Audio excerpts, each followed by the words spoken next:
TV देख रहे हैं आप, आपके साथ दीक्षा शर्मा। बुलेटिन की शुरुआत करेंगे बड़ी खबर के साथ। हल्द्वानी से इस वक्त की बड़ी खबर आपको बताएंगे, जहां पर हल्द्वानी दौरे पर रहने वाले मुख्यमंत्री पुष्कर सिंह धामी और काठगोदाम सीआरपीएफ ग्रुप सेंटर में पूर्व अर्धसैनिक सम्मेलन में शामिल होंगे। दोपहर 1 बजे एमबीपीजी कॉलेज के परीक्षा गृह में पहुंचेंगे मुख्यमंत्री पुष्कर सिंह धामी। हल्द्वानी दौरे पर रहने वाले हैं और अनेक कार्यक्रम प्रस्तावित। आज मुख्यमंत्री धामी के विश्व दिव्यांग दिवस के पुरस्कार वितरण समारोह में भी हिस्सा लेंगे। जनपद में विभिन्न कार्यक्रमों में मुख्यमंत्री धामी आज हिस्सा लेते हुए नजर आने वाले हैं। सबसे पहले दोपहर 1 बजे एमबीबीजी कॉलेज में परीक्षा गृह में जाएंगे।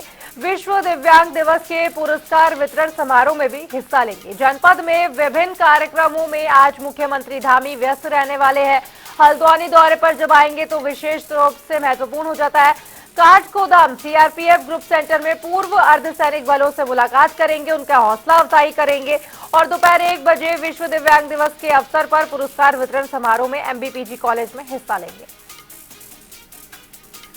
और हल्द्वानी से हमारे संवाददाता संजय प्रसाद और भी ज्यादा जानकारी के साथ जुड़ गए। संजय जी, जिस तरीके से हल्द्वानी दौरे पर रहने वाले मुख्यमंत्री धामी काफी महत्वपूर्ण और सीआरपीएफ ग्रुप सेंटर में पूर्व अर्ध बलों से सैनिकों से मुलाकात भी करेंगे, हौसला अफजाई भी करते नजर आ सकते हैं मुख्यमंत्री।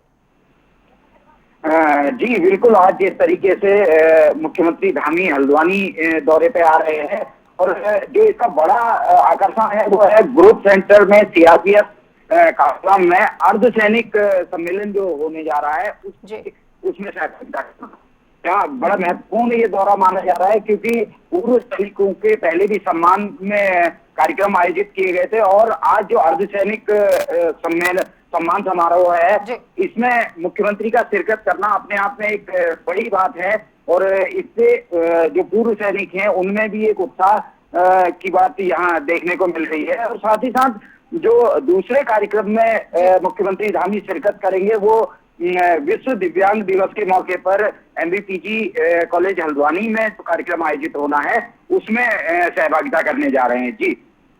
जी संजय जी, काफी महत्वपूर्ण हो जाता है जब आज एमबीपीजी कॉलेज पहुंचेंगे तो विश्व दिव्यांग दिवस पर पुरस्कार वितरण समारोह में भी हिस्सा लेंगे। जो दिव्यांगजन है उनका भी हौसला अफजाई करेंगे, हो सकता है कि संबोधन भी करते नजर आए मुख्यमंत्री धामी।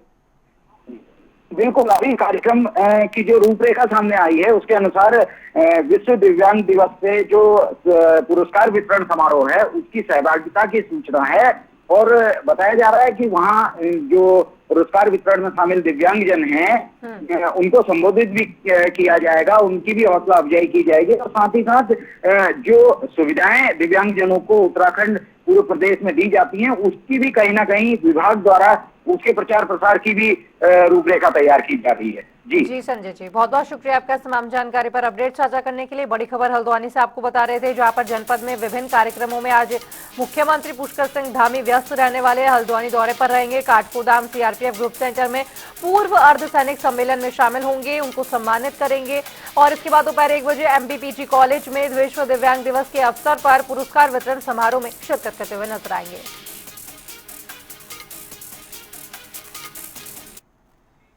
और चले बढ़ेंगे आगे, रुक करेंगे देहरादून से आज इस वक्त की बड़ी खबर का। बड़ी खबर आपको बताएंगे देहरादून से, जहां पर भालू के हमले से अब घायल लोगों को 10 लाख रुपए का मुआवजा दिया जाएगा। वन विभाग की अहम बैठक में बढ़ाई गई है मुआवजा राशि और इस पर सहमति बनती हुई नजर आई है। गंभीर रूप से घायल पीड़ितों को अधिकतम 10 लाख रुपए मिलेंगे। अंतिम मंजूरी के लिए शासन को भेजा गया है प्रस्ताव। ये बड़ा अपडेट आपको बता रहे हैं। मानव वन्य जीव संघर्ष बढ़ाने पर बड़ा फैसला, जल्द ही पूरे राज्य में लागू होंगी नए मुआवजे की दरें। बड़ा अपडेट, भालू के हमले से घायल लोगों को अब 10 लाख रुपए का मुआवजा दिया जाएगा। वन विभाग की अहम बैठक में बड़ी मुआवजे राशि पर सहमति बनी है। गंभीर रूप से घायल पीड़ितों को अधिकतम 10 लाख रुपए वितरित किए जाएंगे। अंतिम मंजूरी के लिए हालांकि शासन को भेजा गया है प्रस्ताव और इसके बाद पूरे राज्य में ये फैसला लागू हो जाएगा, जिसके बाद बढ़ी हुई मुआवजे दरें ही लोगों को दिया जाएगी।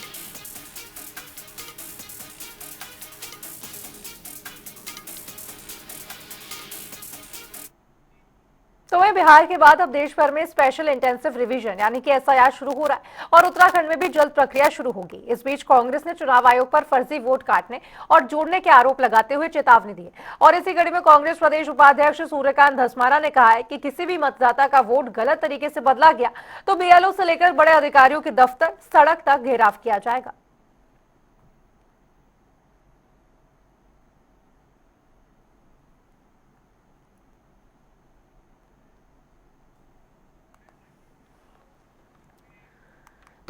7 साल बाद उत्तराखंड में एलिफेंट सफारी की वापसी हो गई है। बता दें कि ऋषिकेश के पास राजाजी टाइगर रिजर्व की चिला रेंज से सफारी की शुरुआत की गई है, जिससे पर्यटक बेहद उत्साहित है। और इसी को लेकर प्रमुख वन संरक्षक ने कहा है कि हाथी पर बैठकर जंगल का अनुभव बेहद रोमांचक होता है और इससे लोगों में वन्य जीव संरक्षण के प्रति जागरूकता बढ़ेगी।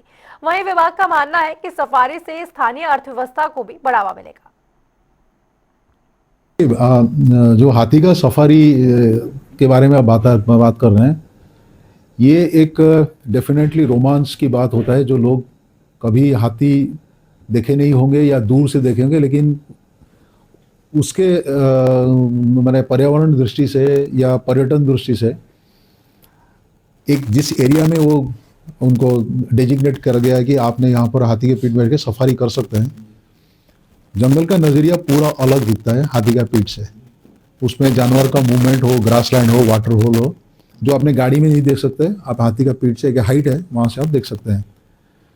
क्योंकि हाथी और मानव का बहुत पुराना रिश्ता है, तो हमारा जो फॉरेस्ट डिपार्टमेंट डिफरेंट स्टेट्स में ये हो रहा है, इसमें होता है कि जो इम्प्रेसिबल एज के बच्चे होते हैं, स्कूल के बच्चे, कॉलेज के बच्चे, इस टाइप बच्चे होते हैं जिनके सामने कैरियर पूरा रखा हुआ है और ये जंगल के प्रति प्रेरित होते हैं, protect environment, protect wild life, protect forest, या एक साधारण नेचर के प्रति अपना जो एक लगाव है, अगर हमने इसको इंस्टिल कर सके तो भविष्य में डेफिनेटली एक अच्छा फोर्स, यूथ का फोर्स हो जाएगा, जिन्होंने dedicatedly forest and wild life का कंजर्वेशन और प्रिजर्वेशन के काम करेंगे।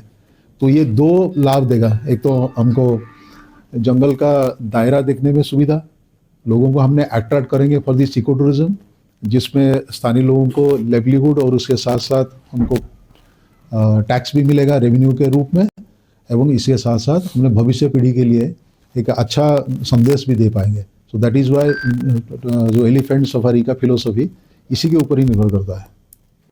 तो वहीं उत्तराखंड की पुष्कर सिंह धामी सरकार ने गन्ना किसानों को बड़ी राहत दी है। दरअसल धामी सरकार में समर्थन मूल्य 30 रुपए प्रति क्विंटल की बढ़ोतरी कर दी गई है, जिसके बाद बीजेपी किसान मोर्चा अध्यक्ष महेंद्र नेगी ने इसे आय दोगुनी करने वाला ऐतिहासिक कदम बताया है, क्योंकि अब शीघ्र प्रजाति 405 और सामान्य 395 रुपए क्विंटल हो गए हैं, जिससे 2.98 लाख किसानों को लाभ मिलेगा और साथ ही भुगतान के लिए 139.70 करोड़ की सहायता भी जारी हुई है।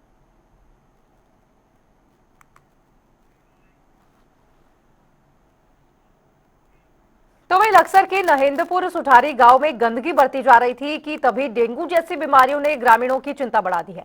यहां तक कि एक मासूम की जान भी चली गई है, जिसके बाद ग्रामीणों ने एसडीएम सौरभ असवाल को ज्ञापन सौंपा है और साथ ही 1 महीने में सफाई मेडिकल कैंप की मांग भी रखी है।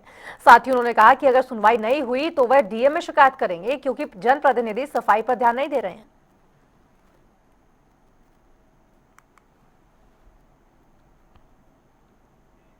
तो वहीं बड़कोट नगर पालिका क्षेत्र में चल रहे 7 दिवसीय रवाई शरदोत्सव में लोक गायक नरेंद्र सिंह नेगी को समर्पित रहा, जिसमें हजारों दर्शक देर रात तक नेगी दा का गीतों पर झूमते रहे। वहीं इस कार्यक्रम का शुभारंभ विधायक प्रीतम सिंह चौहान और साथी संजय डोभाल ने दीप प्रज्वलित कर किया। इस दौरान स्थानीय कलाकार अर्चना रावत ने मंच पर नेगी दा को स्केच भी भेंट किया, जिसे दर्शकों ने तालियों से सराहा।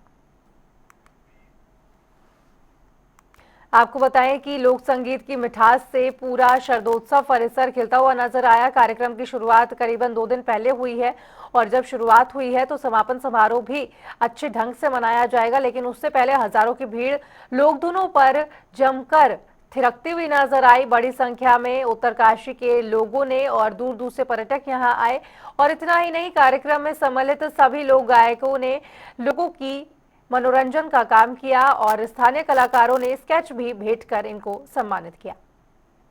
उत्तरकाशी में जिस तरीके से कार्यक्रम का आयोजन किया गया और शरदोत्सव ये मेला, जिस तरीके से बड़ी संख्या में लोग यहाँ आए, दूर दूर से पर्यटक भी यहाँ पहुंच गए।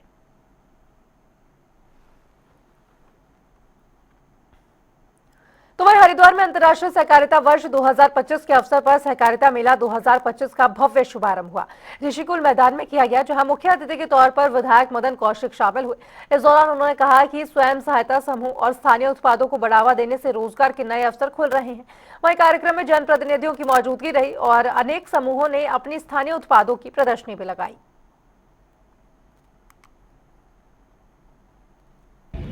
आज हमारे प्रदेश सरकार के द्वारा, प्रदेश के सहकारिता विभाग के द्वारा पूरे देश के अंदर इस तरह के सहकारिता मेलों का आयोजन किया जा रहा है। इसी कड़ी में आज अंतर्राष्ट्रीय सहकारिता वर्ष के अंतर्गत हरिद्वार जिले में भी आज यहाँ पर आज से लेकर 8 तारीख तक चलने वाले सहकारिता मेला 2025 का आयोजन किया जा रहा है।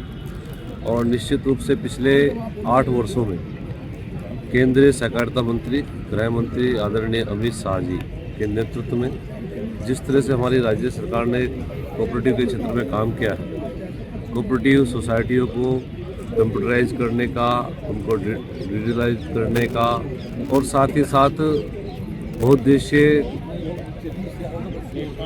काम उनको दिए हैं, इससे सहकारिता का क्षेत्र बहुत वाइड हुआ।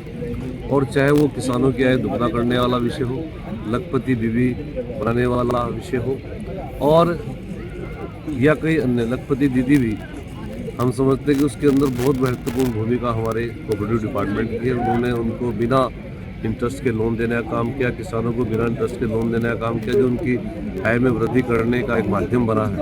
बहुत सारे लोगों को रोजगार भी मिला है और इन तरह के मेलों के आयोजन से उन सबको प्लेटफॉर्म भी उपलब्ध कराने का काम सहकारिता डिपार्टमेंट कर रहा है। यहाँ पर विभिन्न प्रकार के स्टॉल लगाए जा रहे हैं, जो हमारी बहनें स्वयं सहायता समूह के माध्यम से कुछ अपने प्रोडक्ट बना रही हैं, उनका भी यहाँ पर प्रस्तुतिकरण प्रदर्शन किया जा रहा है। के द्वारा पूरे प्रदेश भर में जनपदों के मुख्यालय में इस प्रकार के आयोजन मेले के जो सहकार संबंधित किए जा रहे हैं। आज उसी परिप्रेक्ष्य में हरिद्वार के इस ग्राउंड पर सहकारिता मेले का आज उद्घाटन किया और इस सहकारिता मेले के माध्यम से जनपद भर में जो हमारे ऐसे लोग हैं जो सहकारिता के माध्यम से विभिन्न प्रकार के प्रोडक्शन तैयार करते हैं, कुछ उपभोग की ऐसी वस्तुएं बनाते हैं, आज वो भी जहां जनता के लिए एक आने वाले समय में एक ऐसा जिसे कहते हैं लोकल फॉर वोकल कि एकदम लोकल को हर घर में कैसे पहुंचाए। सहकारिता इसके लिए एक सशक्त माध्यम है।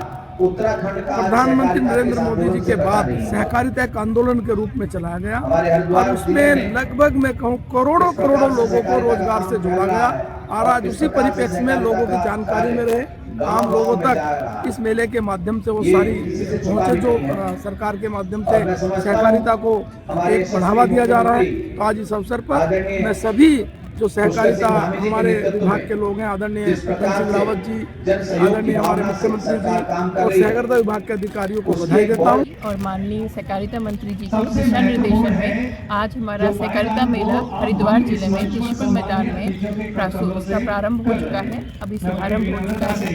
ये हमारा 2 दिसंबर से 8 दिसंबर तक 7 दिवसीय मेला रहने वाला है, जिसमें हमारा विभिन्न प्रकार के हमारे विभागीय स्टॉल, हमारे सहकारी समितियों के, सहकारी संस्थाओं के, स्वयं सहायता समूह के, महिलाओं के स्टॉल लगेंगे और इसके अतिरिक्त यहाँ पे प्रदर्शनियाँ लगी हुई हैं और बच्चों यहाँ पे सांस्कृतिक प्रोग्राम चल रहे हैं।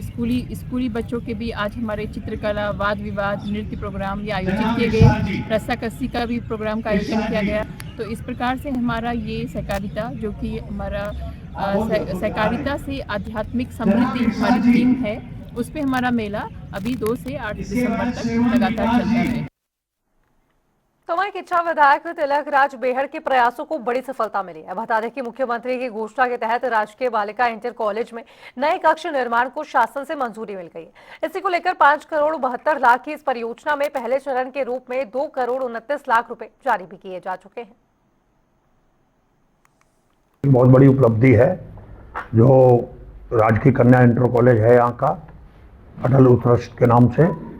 उसके लिए एक नए भवनों के लिए बच्चों के लिए बैठने की दिक्कत थी, एडमिशन्स नहीं हो पा रहे थे, तो एक 5 करोड़ 72 लाख रुपए के लगभग सैंक्शन हुआ है पैसा और शिक्षा विभाग ने जारी किया उसका, और 2 करोड़ 29 लाख रुपए पहली किस्त के रूप में जारी हुए हैं, मिले हैं प्रथम किस्त के रूप में।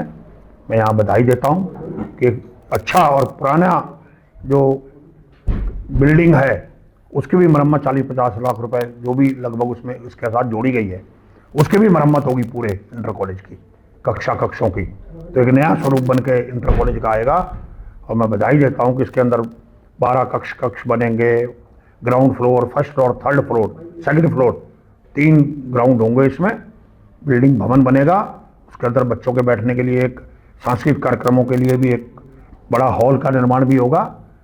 नया इंटर कॉलेज चाहते थे पर नया इंटर कॉलेज ना मिलके पुराने बिल्डिंग क्षेत्र में ही एक नया मिला है भवन बनाने को उसी परिसर में। तो मैं इसके लिए बच्चों को, यहाँ के इच्छा के निवासियों को, अभिभावकों को सबको बधाई देता हूँ कि बहुत बड़ी एक उपलब्धि है और आने वाले समय में एक नया इंटर कॉलेज बनाने का मेरे द्वारा प्रयास रहेगा। और चलिए बढ़ेंगे आगे, रुक करेंगे देहरादून से आ रहे इस वक्त की बड़ी खबर का। बड़ी खबर आपको बताएंगे देहरादून से, जहां पर दून पुलिस ने सघन चेकिंग अभियान चलाया है और इसके तहत रेलवे स्टेशन, बस स्टैंड और भीड़ भाड़ वाले स्थानों पर जांच लगातार जारी है। दून पुलिस की ओर से पुलिस, डॉग स्क्वाड और बम डिस्पोजेबल टीम की संयुक्त टीम सक्रिय रूप से काम कर रही है। आपको बताएं कि एसएसपी के निर्देश पर शहर और देहात के सभी थाना क्षेत्रों में कार्रवाई लगातार जारी है। पार्किंग एरिया और अंधेरे वाले स्थानों पर विशेष निगरानी रखी जा रही है दून पुलिस की ओर से। आपको बताएं कि दून पुलिस ने विशेष चेकिंग अभियान चलाया है। रेलवे स्टेशन, बस स्टैंड और सभी भीड़ भाड़ वाले स्थानों पर जीरो टॉलरेंस की नीति से कार्य किया जा रहा है। पुलिस, डॉग स्क्वाड और बम निरोधक दस्ता वहां मौजूद। एसएसपी के निर्देश पर शहर और देहात के सभी थाना क्षेत्र में ये कार्रवाई की जा रही है। संदिग्ध व्यक्तियों से पूछताछ कर पहचान और सत्यापन भी किया गया है। ये बड़ी खबर और तस्वीरों में आप देख सकते हैं, दून पुलिस ने ये सघन चेकिंग अभियान चलाया है। लोगों से पूछताछ की जा रही है। रेलवे स्टेशन, बस स्टैंड पर खास तौर पर विशेष निगरानी रखी जा रही है।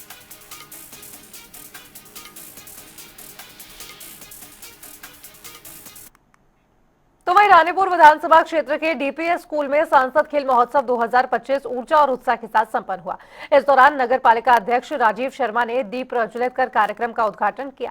साथ ही वॉलीबॉल, कबड्डी और एथलेटिक्स जैसे खेलों में बड़ी संख्या में बच्चों ने हिस्सा लिया। वहीं विजेताओं को सम्मानित भी किया गया, जिससे युवाओं में खेल भावना और फिटनेस के प्रति जागरूकता बढ़ी। विधानसभा में कार्यक्रम चल रहे हैं सांसद खेल महोत्सव के, और मोदी जी ने फिट इंडिया मूवमेंट, खेलो इंडिया जैसे विभिन्न क्षेत्रों में बहुत सारी नवाचार की नई शुरुआत करी। भारत को स्वच्छ करने का, सुंदर बनाने का संकल्प लिया। उसी के क्रम में ये भी था और आज उसी का नतीजा है कि खेल के क्षेत्र से इतनी सारी प्रतिभाएं निकल के आई हैं और हम राष्ट्रीय, अंतर्राष्ट्रीय सारे मंचों पर बहुत सारे मेडल लाने में सफल हुए हैं। तो अब सांसद खेल महोत्सव के माध्यम से प्रत्येक स्कूल में, प्रत्येक ब्लॉक में, तहसील स्तर पर, विधानसभा स्तर पर इन प्रतिभाओं को और निखारने का और जीवन में एक अच्छी राह और दिखाने का उनका सपना है मोदी जी का कि प्रत्येक बच्चे के अंदर प्रतिभा जो भी है उसे भी सामने लाया जाए और एक अच्छा, चरित्रवान और फुर्तीला, जोशीला, स्वस्थ बच्चा जो कल इस देश का निर्माण करेगा उसका निर्माण हो। और उस संकल्प के साथ ये सांसद खेल महोत्सव बहुत ही सार्थक रूप से पूरे देश के अंदर इस समय चल रहे हैं। धन्यवाद और साधुवाद अपने माननीय मुख्यमंत्री जी, सांसद महोदय जी और प्रधानमंत्री जी को देना चाहूँगा कि कितनी अच्छी शुरुआत उन्होंने करी। तो वहीं बीते रविवार मन की बात कार्यक्रम में प्रधानमंत्री मोदी ने सर्दियों में उत्तराखंड के हिमालय वादियों की यात्रा और विंटर टूरिज्म को बढ़ावा देने की अपील की और इसी पर बीजेपी प्रदेश महामंत्री दीप्ति रावत भारद्वाज ने इसे प्रशंसनीय बताते हुए प्रतिक्रिया दी है। उन्होंने कहा कि मोदी जी ने उत्तराखंड को वेंडिंग डेस्टिनेशन और पर्यटन ब्रांड एम्बेसडर के रूप में स्थापित किया है। मन की बात जिस प्रकार से कल आयोजित हुआ और हमारे उत्तराखंड के लगभग 12,500 टोटल बूथ हैं, जिनमें से अधिकांश बूथों पर मन की बात देखा गया। और मन की बात में इस बार प्रधानमंत्री जी ने बहुत कुछ उत्तराखंड की बहुत अच्छा उल्लेख किया और राज्य सरकार जिस प्रकार से काम कर रही है, आगे उसको बढ़ा रही है विंटर टूरिज्म को, उसका उल्लेख इस बार प्रधानमंत्री जी ने अपने मन की बात में कहा। और उन्होंने कहा कि कैसे विंटर टूरिज्म को हमें और बढ़ावा देना चाहिए, किस प्रकार से बर्फ से ढकी जो हमारी पहाड़ हैं, वादियां हैं, उनको भी हमें देखना चाहिए, कैसे विंटर्स में हमें पहाड़ों पर भी आना चाहिए, हिमालयी राज्यों में आना चाहिए और वहां आकर वहां का एक अच्छा वातावरण, अच्छी जलवायु, अच्छा धूप, मैं कहूंगी कि जो कई बार हमें जो हमारे प्लेन एरिया है, जो हमारे तराई है, जो हमारे दूसरे इलाके हैं, वहां पे देखने को कम मिलती है। तो ये सारी चीजें आपको पहाड़ पे मिलती है, तो ऐसी चीजें देखने आप जरूर यहाँ आइए। फिर उन्होंने विंटर टूरिज्म की बात करी, उन्होंने विंटर गेम्स की भी बात करी विंटर टूरिज्म के साथ, कि कैसे ओली और कैसे हमारे जो आदि कैलाश में जो मैराथन हुई, अल्ट्रा मैराथन हुई, वो इतनी कई हजार फीट की ऊंचाई पर उस मैराथन को आयोजित किया गया और लगभग 22 राज्यों से हमारे प्रतिनिधि वहां आए थे और सुबह 5 बजे उन बच्चों ने वहां पर मैराथन किया। तो ये एक ऐसी जगह पर भी 30,000 लोगों का आना, विजिट करना बहुत बड़ी एक उपलब्धि है। पिछले 3 साल में भी अगर हम देखें तो उत्तराखंड के टूरिज्म में बहुत बढ़ोतरी हुई है। लगभग 23 करोड़ से ज्यादा टूरिस्ट, मैं कहूंगी, जो पर्यटक हैं वो उत्तराखंड आ चुके हैं, वो विजिट कर चुके हैं। एक बार नहीं, कई बार विजिट कर चुके हैं। और इस प्रकार से आज जब हम बात करते हैं तो हमारी सरकार, प्रदेश सरकार हो, हमारी केंद्र की सरकार है, मोदी जी हैं, हमारे धामी जी हैं, वो लगातार उत्तराखंड को हमेशा केंद्र में रखकर बात करते हैं और उत्तराखंड की आर्थिकी कैसे बढ़े उसकी हमेशा उनको एक चिंता रहती है। और चलिए बढ़ेंगे आगे, रुक करेंगे देहरादून से आ रहे इस वक्त की बड़ी खबर का। बड़ी खबर आपको बताएंगे देहरादून से, जहां पर इस वक्त की बड़ी खबर 7 और 8 दिसंबर को देहरादून रेलवे स्टेशन बंद रहेगा। हरिद्वार, लक्सर, नजीबाबाद, सहारनपुर में ट्रेनें रवाना होंगी। स्टेशन पर लोको शेड के इंटरलॉकिंग का काम होगा और करीब 20 रेलवे ब्रिज की मरम्मत भी की जाएगी, जिसके चलते 7 और 8 दिसंबर को देहरादून रेलवे स्टेशन बंद रहेगा। और इस बीच हमारे संवाददाता यशराज आनंद और भी ज्यादा जानकारी के साथ जुड़ गए। यशराज, जिस तरीके से 7 और 8 दिसंबर को ये बंद रहने वाला है देहरादून का रेलवे स्टेशन, लोगों को काफी परेशानियों का सामना करना पड़ता है, लेकिन दूसरी ओर विकास की रफ्तार तेज। जी बिल्कुल, मैं बताना चाह रहा हूं कि देहरादून टर्मिनल पर 7 और 8 दिसंबर को यात्री ट्रेनों का परिचालन पूरी तरीके से बंद रहेगा। इन 2 दिनों में ना तो देहरादून से कोई ट्रेन रवाना होगी और ना ही यहाँ कोई ट्रेन पहुंचेगी। रेलवे ने यात्रियों की सुविधाओं के लिए ट्रेनों को वैकल्पिक स्टेशनों हरिद्वार, लक्सर, नजीबाबाद और सहारनपुर से संचालन करने का निर्णय लिया है। हालांकि यह व्यवस्था इसलिए की गई है क्योंकि इन तारीखों में देहरादून रेलवे स्टेशन पर बने लोको शेड के इंटरलॉकिंग का काम किया जाएगा और इंटरलॉकिंग के साथ साथ लगभग 20 रेलवे ब्रिजों की भी मरम्मत की जाएगी। वहीं मैं बता दूं कि देहरादून लोको शेड को ट्रेन की इंजन की मरम्मत, रख रखाव और सफाई के लिए विकसित किया गया है ताकि भविष्य में अधिक ट्रेनों का सुरक्षित और सुचारू संचालन सुनिश्चित किया जा सके। तो इस प्रकार से देहरादून में जो 7 और 8 दिसंबर को ट्रेनें बंद रहेंगी, आवागमन बिल्कुल ठप रहेगा। इसको लेकर के सबसे बड़ी बात यह है कि यहाँ पर विकास का काम किया जाएगा, लेकिन हालांकि यहाँ पर देहरादून में ठप रहेगा, लेकिन यदि लोगों को जाना पड़े तो ऐसा नहीं कि ट्रेनें बंद रहेगी, बल्कि हरिद्वार, लक्सर, नजीबाबाद, सहारनपुर से ट्रेनें संचालित। अलग से जो व्यवस्था है वो भी कर ली गई है। बहुत बहुत शुक्रिया आपका तमाम जानकारी पर अपडेट साझा करने के लिए। 7 और 8 दिसंबर को बड़ी खबर आपको बता रहे, देहरादून रेलवे स्टेशन बंद रहेगा। और चलिए सीधा लिए चलेंगे आपको नैनीताल के काठगोदाम, जहां पर मुख्यमंत्री पुष्कर सिंह धामी पहुंचे हैं। इनकी उम्र 81 वर्ष की है और हमारे संगठन में सबसे जवान यही है।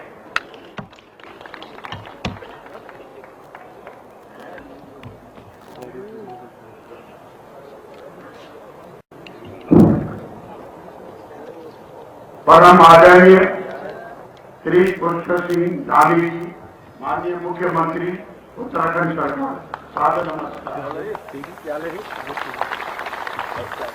सर, हम आज पूर्व सैनिकों के सम्मेलन में एक युवा, ऊर्जावान, सरल हृदय तथा जुझारू मुख्यमंत्री को अपने बीच स्वागत करते हैं।